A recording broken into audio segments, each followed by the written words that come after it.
Okay, good afternoon, everyone. Have you ever heard of your late in court? Is it your desire to go all out in front of the judge and or jury? You have to get your case heard. You have to go there and scream and argue in front of the jury and argue with the other counsel and, stick it to that person on the other side of you. That's what you want to do. That's what court is. That's what the law is all about, right? Or would you rather avoid all of that? Can you avoid it? How do you avoid it? Right? Just because you have a legal issue doesn't mean you need to go to court first. When it comes to the area of estate planning, this is especially critical because people often think that when you die or when you're dying or when you're very sick, that's the time. That's the time to plan your estate. I can't tell you how many times I've been contacted by somebody who's reaching out to me for a relative of theirs, usually a grandparent or an elderly parent who's now in hospice. And now they want to wrap up their final affairs. And, not to be morbid, but it's like there's only so much if I can do anything at all because of the requirements that it takes to have a sound mind, right? When you're executing your last wishes. And how sound are you really? How much are you in your right mind when you're literally fighting every day for your last breath, right? Because you don't know when that will be. And I don't say that out of sarcasm or like any judgment because I've been there with my own father. I saw him on his deathbed, okay? And I know how weakened he was in that state. And I've seen it with other clients as well.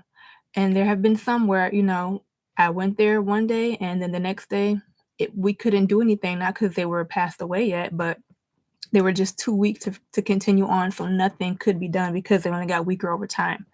So that's why I say that, going to court first, going there right away, that's not the option that you want. Especially again, when it comes to estate planning, because, you know, once you're dying or you're in that very terminally ill process, court has to kick in. Okay. But your options are limited. They're so much more limited than what you could have done if you were in your right state of mind. All right. So again, this is waiting until the end is the worst time because first of all, it's too late when it's too late. And when is it too late? When you're not here anymore. Okay. When you passed away, there are no other options. If you hadn't have anything planned already, your affairs will end up in court. All right, because you didn't exercise your options to plan your estate and your affairs outside of court. So that means that the court process, which is automatic, every state has one, it has to take over. And those guidelines are what's going to dictate how your affairs are distributed. It may, but oftentimes may not be what you would have wanted it to be. Okay. So that's the danger of court. All right. That's the biggest danger of it. Not the biggest, but that's one of them. But instead, you can take matters into your own hands by strategically investing in solving your legal needs and treating court as a last resort instead of a first resort or instead of the only resort. All right, for these three reasons, we're going to get into three key reasons why court is the last resort. And if you know me, if you've seen any of my videos, I always make mention that I advise to my clients, go to court last. Okay. If we can solve this thing outside of court, it doesn't matter what it is. If we can get an estate plan together, if we can negotiate a settlement out of court, whether it's for some kind of land deal or some other kind of property, if it's a dispute over a contract, if we can do it outside of court, that's what we're going to do because we can get results a lot quicker, a lot more smoother, and we can still keep good relationships. All right. And, as an attorney, you might be thinking, oh, well, and some attorneys might think this way, not me, that if you're doing billable hours, it'll mean more money in my pocket, right? Because court is going to be extended and more time and I'll get paid more. I don't care about that. All right. My fees are very clear with my clients, but the result is the result. That's what we're going for. We're not going for the time. We are definitely not trying to extend the time. It gets so much more of a hassle. We'll talk about it later. All right. I don't want to say too much, but as an attorney, I don't want to spend a day in court if I don't have to. If we can get it done outside of court, get the deal done for my client, everybody's happy, let's do that. Okay. So let's cover the three reasons why court is the last resort. Number one is because once you start a case in court, it has to end there. It has to end there. All right. Once the case is begun, it must work its way through the process. It gets scheduled, it gets on the judge's docket, which is their schedule. There's a whole process about, what has to be done at this date, what the next step is here. There's always the possibility of going to trial, which is just so time consuming. Out of all the lawyers in the country, maybe less than 10% ever actually go to trial and try a case. Okay. Even for criminal, even in the criminal process, right? So many of those usually end up striking what's known as a plea bargain, right? So they don't have to go through the whole hassle of the court process. And that can be for other reasons, but it doesn't matter. Court can be very, very time intensive. And again, once it starts there, it has to end there. It has to work its way out somehow. All right. And this is whether you reach an out of court agreement or a ruling by the judge. Okay. And if you do reach an out of court agreement, then you just wasted all that time in court doing something you could have done without the court intervention. All right. And this happens. Unfortunately, this happens. There is no short in the process. It can take a long time. In matters of probate, usually the minimum here where I practice in Michigan is about 6 months. And that's because there are actually statutory, that means by the law, minimums that have to be followed. Because in the case of probate court, creditors have to be notified and they have a 4-month window in which the estate has to be open so that they can get their claims in.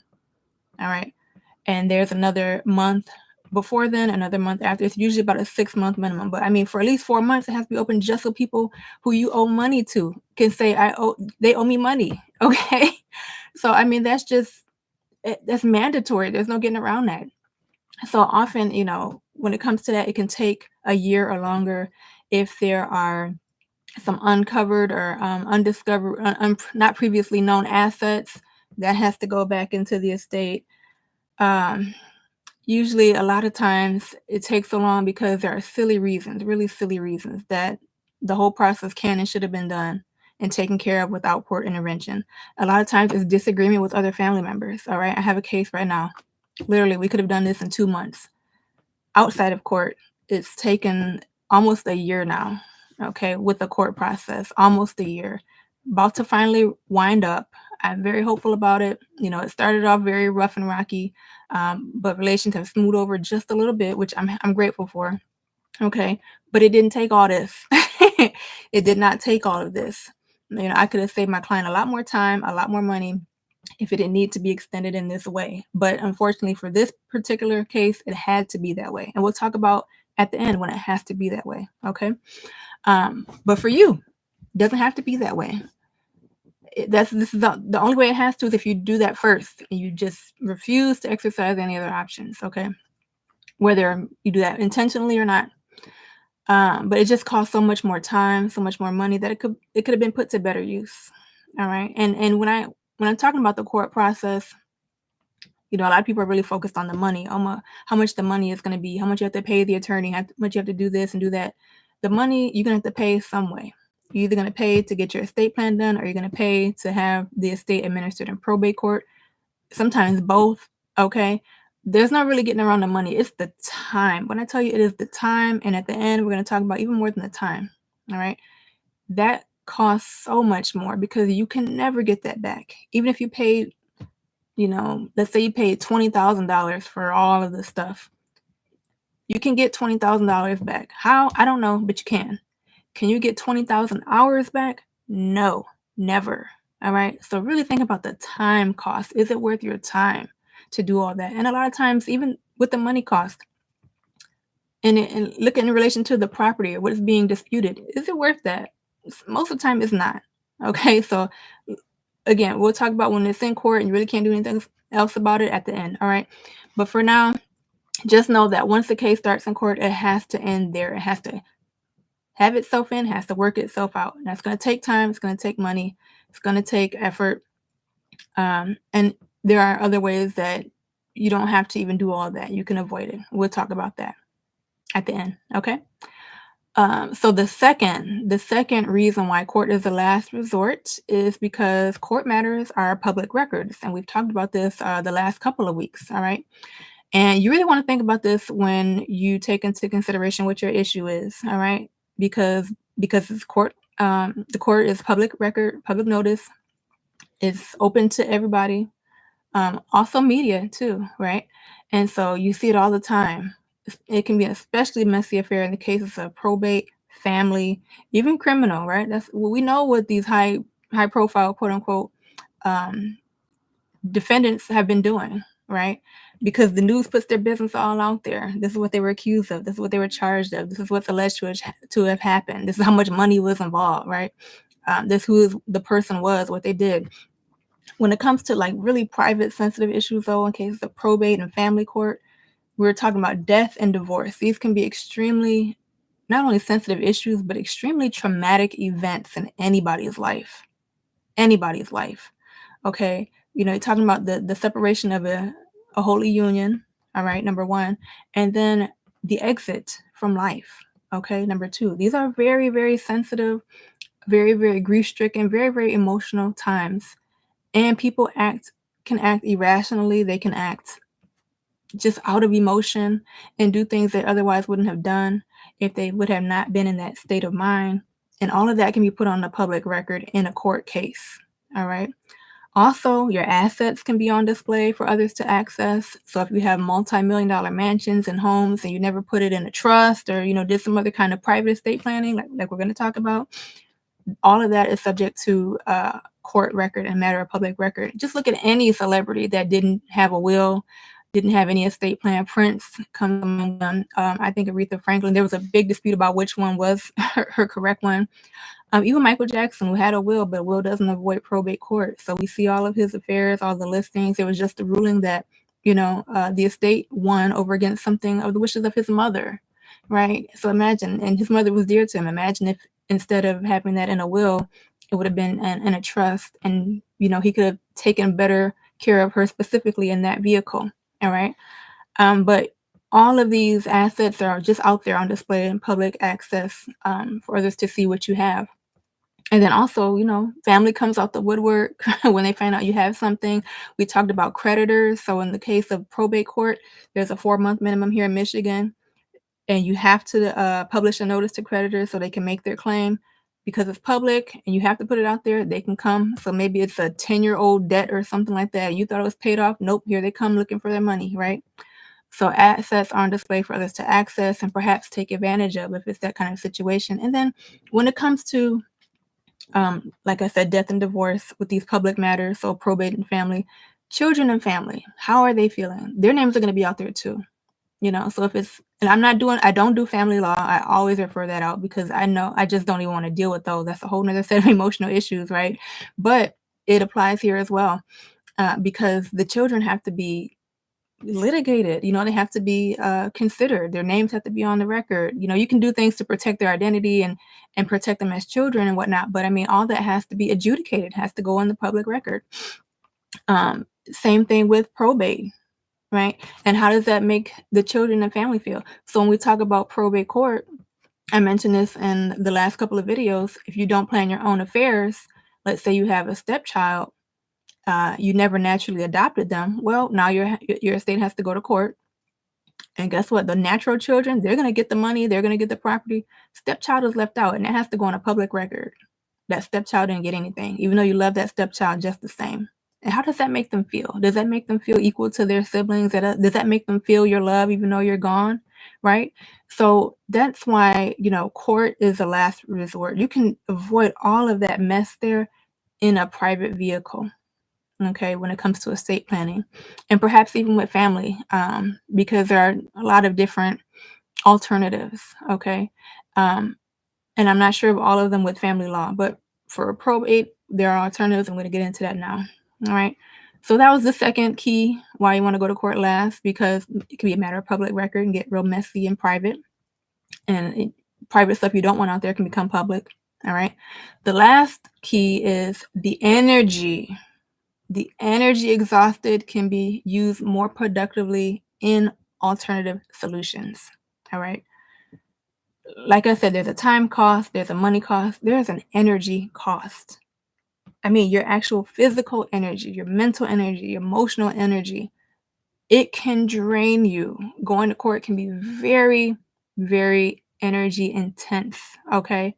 As a professional, I know how to manage that for myself and for my clients, and sometimes have to manage their energy so that they don't get overly emotional. And that didn't just come naturally. You have to continually practice that and continually improve that. And it starts with the professional. You have to work on your own emotions first and manage your own energy first, right? So you're not burned out. So you're not stressed out. So you're not bringing bad energy into the case. All right. Because the energy has to be maintained. It has to be used productively. And it can be used so much more productively in alternative solutions first, seeking those options first rather than going to court straight away. All right. So again, because so many people think that they have a legal problem, they think they need to go to court right away. This is incorrect. I will say it. Don't ever go to court first, ever. I always advise that. Okay. In matters of estate planning, there are many court alternatives that you can use to avoid the time, the hassle, the energy exhaustion, all right, of the probate court process. So now we're going to get into some of those kind of alternatives we've been talking about, we've been alluding to. And we've talked about some of this in the past as well. So some of it can be review, but review is always needed. Repetition is the mother of learning. And some of you may just be hearing this for the first time. So you might want to hear it, take it in, and then go back and see what we're talking about before. All right. So first, using court-free options such as trusts and beneficiary designations can preserve and distribute property without going to probate court. All right. We did talk about this in a previous video titled How to Avoid Probate Court from 2 weeks ago, July 18th. All right. But essentially, you're taking the exact same stuff you have, all right, the money, the property, the cars, whatever it is, you're putting it in a private vehicle. So think of it like putting it in a private bank account, which we call your trust. There are many different types of trust, but the essence is you put it in trust, it will bypass probate court by and large. All right. There are I won't say very, but there are limited exceptions where the probate court always has what's called jurisdiction over trust. So that means that if anybody does decide to challenge or, bring the issue to court, even with the trust, the probate court can hear it. But by and large, trusts are private. Okay. Your assets won't be all on display like you would in a matter of public record if you had a will or just didn't do anything.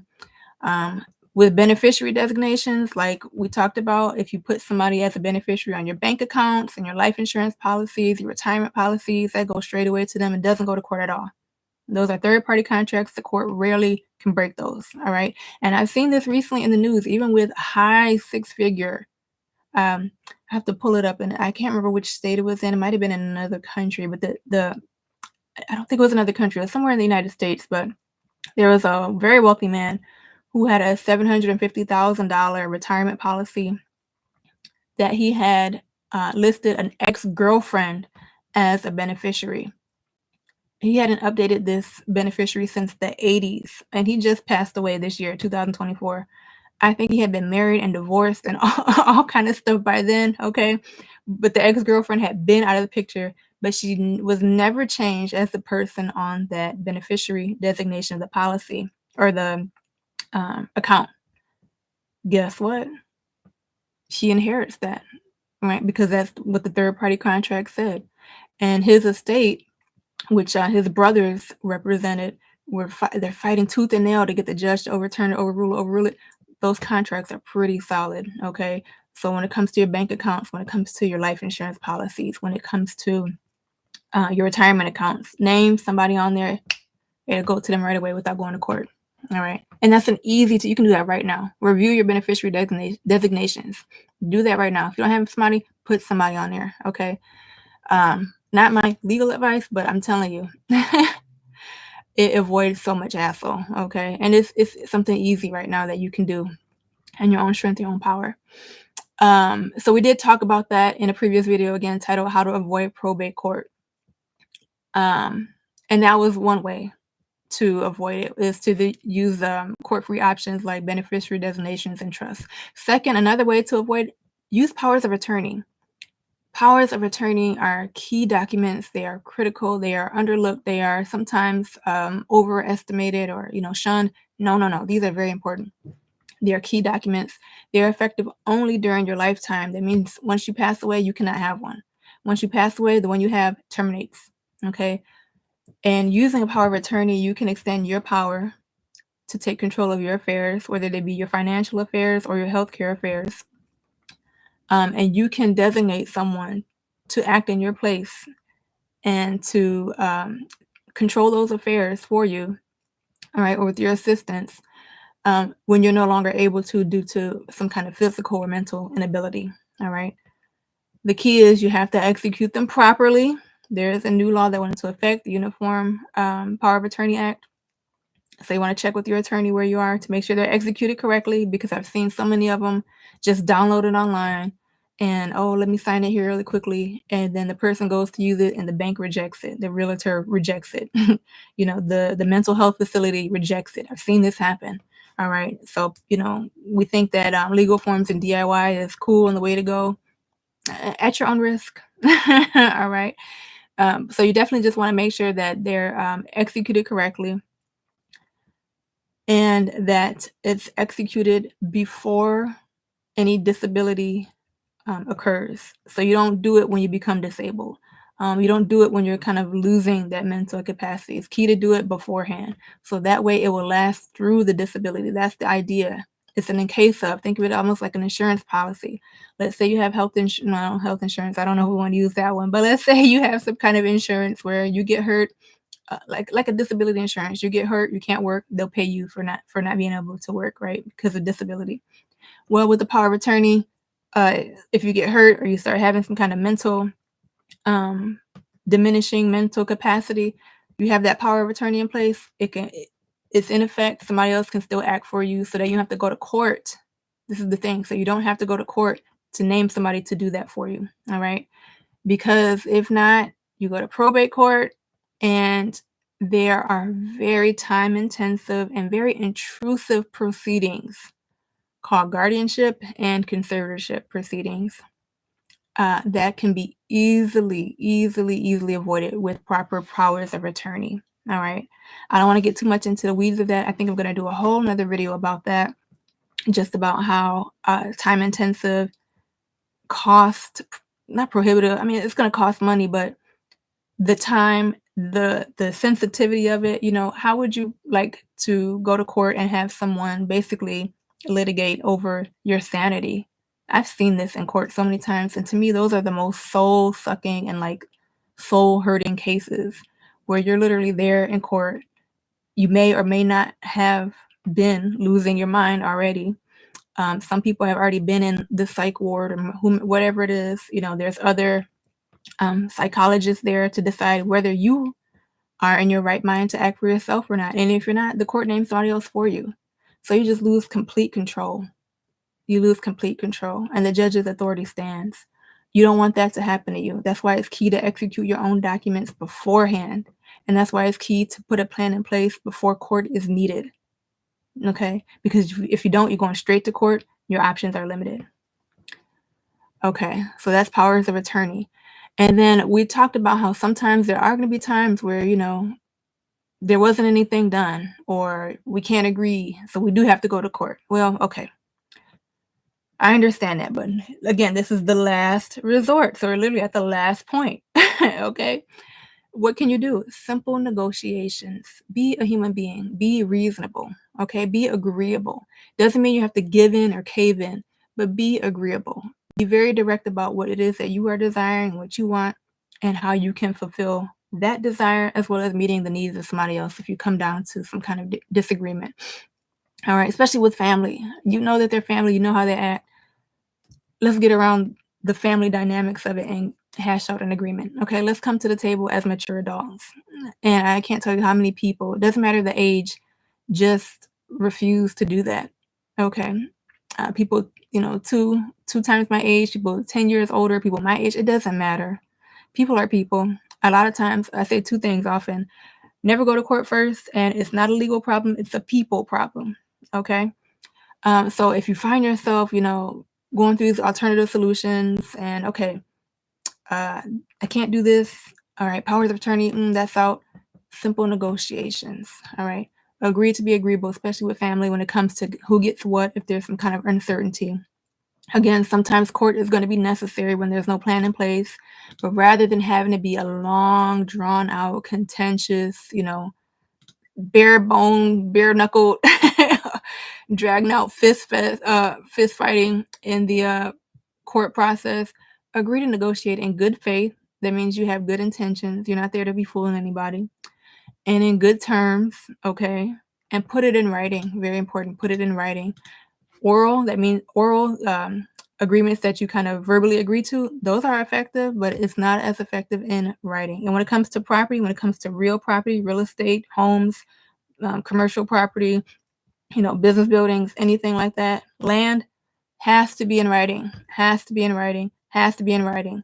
All right. It's a law called the statute of frauds. Any land deal, any land transaction must be in writing. So don't take it to say, oh, yeah, well, my brother said, you know, when mom dies, I'll get the house. Put it in writing. Put it in writing. Okay. Put it in writing. Oh, man. And, I can kind of, humorously joke about that now. But let me tell you, when you're going through it, I was recently advising a client, when you're going through it, you're going through it. All right. But you get through it and you can laugh about it and tell that story one day. Okay. And, when you're in it, it doesn't seem like that. But when you get close to the end and you can see the light at the end of the tunnel, then you can know what I'm talking about. Okay. Because more than money, more than time, it is the emotional and mental energy that is exhausted that costs more than anything else because you just don't know how long it can last. And again, you have to endure to the end. And if you do, just make sure that it is something that you know is worthwhile, something that you are dedicated to, something that you know the objective can be met. You're dedicated, you're focused, you see it through to the end no matter what. Okay. But remember, never start your case in court first. Never go there first. Never start in court. Never go there first. All right. There are many other um, alternative options that can save you the time, save you the money, and again, especially save you the energy. All right. So I hope that this was helpful today. And if so, like, share, subscribe. We are here every Thursday at 1:30 p.m. Eastern Standard Time. Happy August. All right. Have a beautiful rest of the month. We will see you again next Thursday, August 8th at same time, 1:30 p.m. Eastern. All right. Take care.